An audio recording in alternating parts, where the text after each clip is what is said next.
Aku mau ajak kalian kawal kasus ini, di mana ada seorang ART di kota Batam dianiaya oleh majikannya hingga mengalami luka di sekujur tubuhnya. Seorang ART ini bernama Intan asal NTT dianiaya oleh majikannya yang bernama Rosalina yang tinggal di perumahan elit di kota Batam tersebut. Penyiksaan ini dilakukan oleh Rosalina. Intan disuruh memakan kotoran hewan dan disuruh meminum air sepsi tank. Bahkan Intan ini mendapatkan perlakuan yang sangat kejam dari sang majikannya. Diketahui juga guys, katanya suami pelaku ini adalah seorang ahli hukum yang saat ini berada di luar negeri.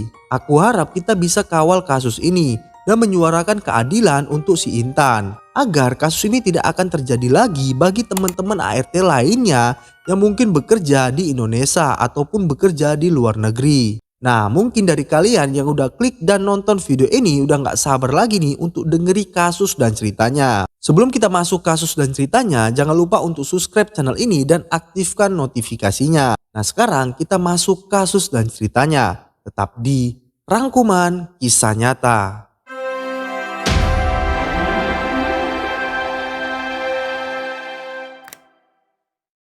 Rosalina atau kerap dipanggil Bu Ros, di mana dirinya tinggal di salah satu perumahan elit di kawasan Sukajadi, Kota Batam.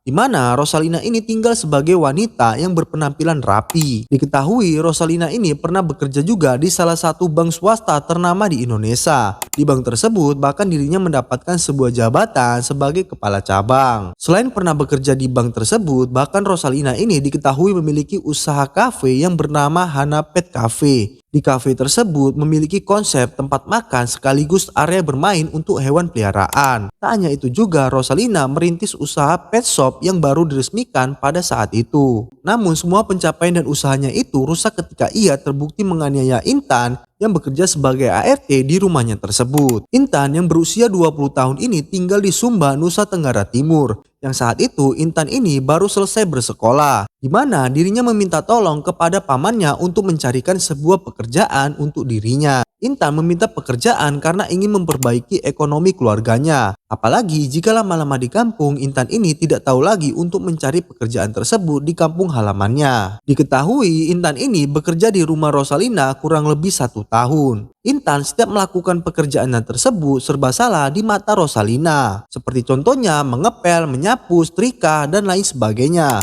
Bahkan dirinya setiap mengambil makanan di rumah tersebut dituduh mencuri oleh Rosalina. Mirisnya lagi, Intan ini bercerita bahwa selama dirinya kerja di sana, Intan ini tidak pernah dipanggil namanya sendiri, melainkan dirinya dipanggil dengan nama hewan ataupun nama kasar lainnya. Selama bekerja sebagai ART, Intan ini tidak boleh memegang handphone, di mana dirinya juga tidak boleh keluar rumah. Bahkan kalaupun boleh keluar rumah, Intan ini hanya sampai gerbang. Kekerasan fisik dan psikis ini dialami Intan setiap malam dalam 2 bulan terakhir, hingga akhirnya ia tak tahan lagi dengan penyiksaan tersebut yang dilakukan oleh Rosalina. Awal mula terbongkar perlakuan kejam Rosalina ini yang menganiaya ART-nya dengan sangat bengis dan sangat kejam. Yang saat itu teriakan Intan ini terdengar oleh tetangga majikan sebelah. Usai di mana dirinya mendapatkan kekerasan yang kemudian tetangga sebelah ini melaporkan kejadian ini ke RT setempat. Setelah dilaporkan oleh RT setempat, RT pun datang ke lokasi tersebut yang posisinya itu Intan ini sudah dalam keadaan babak belur. Diketahui juga ternyata tetangganya ini sudah mengetahui Intan bukan hanya kali pertama ini. Sebab sebelumnya Intan sempat meminjam handphone kepada ART tetangganya untuk mengabarkan bahwa perlakuan bengisnya sang majikan ini dengan mengirim sebuah foto-foto dirinya yang mengalami sebuah kekerasan di rumah tersebut. Laporan tersebut diketahui oleh Rosalina,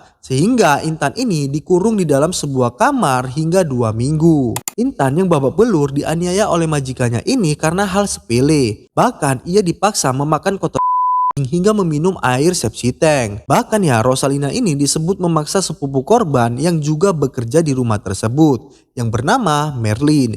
Merlin ini juga ikut menyiksa Intan karena disuruh oleh Rosalina. Apabila tidak menuruti suruhan tersebut, Merlin ini akan dipukul dan disiksa oleh Rosalina. Awal mula Rosalina ini marah-marah kepada korban lupa menutup kandang anjing, yang dimana kedua anjing tersebut itu berkelahi, yang kemudian diketahui oleh Rosalina. Yang pada saat itu Intan dianiaya oleh Rosalina. Polisian yang saat itu langsung bertindak cepat dengan sebuah beredarnya video tentang Intan dianiaya oleh sang majikannya. Barang bukti yang diamankan seperti reket listrik, serokan sampah, kursi lipat, dan sebuah ember. Yang dimana polisi menemukan buku dosa yang ditulis oleh Rosalina tentang hukuman buat Intan yang lalai dalam pekerjaan tersebut. Di dalam buku itu tercatat fakta lebih mengerikan lagi. Dalam buku tersebut terungkap denda yang menurut Rosalina harus ditanggung oleh Intan karena dianggap membuat pelanggaran dalam pekerjaannya. Yang dimana kebutuhan di dalam rumah tersebut dibebankan kepada Intan. Sehingga setelah dikalkulasi oleh majikan, maka Intan tak lagi menerima gaji. Sejak mulai bekerja, Intan dijanjikan gaji sebesar 1.800.000.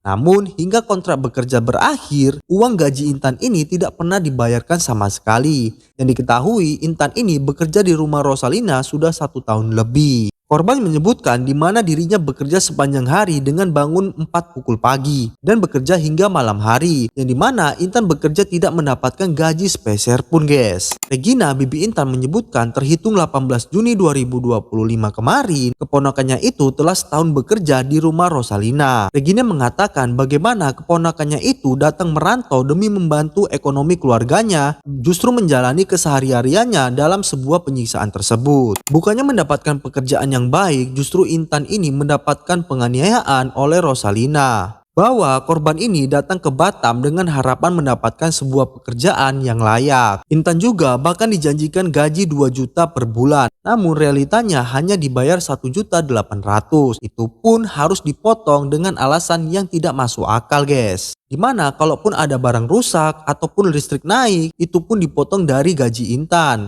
Majikannya ini bilang karena Intan cuma tinggal berdua. Intan lah yang harus menanggung semuanya. Nah, ini namanya bukan kerja guys, melainkan lebih tepatnya lagi ini namanya kerja ikhlas. Pengakuan korban juga selama 1 tahun bekerja, korban mengaku tidak pernah digaji sama sekali. Majikan ini memberinya daftar denda sejak hari pertama. Katanya hanya sebuah ancaman disiplin. Tapi daftar itu kini dijadikan alasan untuk memotong gaji Intan sampai habis guys. Yang dimana korban sebenarnya ini 18 Juni 2025 kontrak tersebut telah habis guys. Namun sang majikan ini justru meminta korban tetap bekerja 1 bulan lagi. Dengan alasan korban dianggap masih memiliki hutang dari denda-denda tersebut yang dilakukan di rumah tersebut. Yang menyakitkan lagi, beberapa hari sebelum kontraknya habis, Regina sempat bertemu Rosalina. Yang pada saat itu Regina ini diajak ngopi oleh Rosalina. Namun saat itu tak sepatah kata pun disampaikan oleh Rosalina. Majikan yang menyiksa ART ini di kota Batam terus menjadi perdebatan publik guys. Yang tepatnya suami Rosalina ini katanya berada di Korea Selatan. Namun polisi belum mau berkomentar lebih lanjut terkait suaminya. Beredar informasi juga kalau sang suami ini merupakan seorang ahli hukum. Jika memang ada pembuktian kalau sang suami ini mengetahui perbuatannya tersebut, bisa dipastikan akan terseret dalam kasus ini guys. Maka dari itulah pihak kepolisian tidak mau memberikan komentar lebih jauh, di mana pemukulan itu terjadi berkali-kali. Jika bangun lebih telat ataupun salah dalam pemotongan daging, gaji Intan akan dipotong. Padahal dalam pekerjaan tersebut Intan ini tidak digaji sama sekali. Semua yang tercatat di dalam buku itu ditulis oleh Rosalina. Kini Intan masih dirawat di rumah sakit yang kondisinya itu sangat mengenaskan guys. Ia mengalami gizi buruk, anemia parah, memar di sekujur tubuhnya dan luka serius di bagian kemaluannya hingga tidak bisa memakai celana. Dan saat ini sedang menunggu hasil USG karena ada keluhan sakit di sebuah perutnya. Orang tua Intan berharap anaknya mendapatkan sebuah keadilan dengan kasus ini yang dirasakan oleh Intan. Mari guys, kita doakan bersama-sama semoga korban bisa lekas pulih dan membaik. Dan mungkin banyaknya masyarakat Indonesia, mari kita kawal kasus ini agar keadilan bisa ditegakkan dengan seadil-adilnya. Itulah informasi dari kasus ini yang aku rangkum dan informasi ini aku dapatkan dari berita yang sudah beredar. Nah, terima kasih yang udah klik dan nonton video ini. Jangan lupa share video ini ke teman, saudara, ataupun pacar kalian. Gimana tanggapan kalian tentang kasus yang satu ini? Tulis di kolom komentar.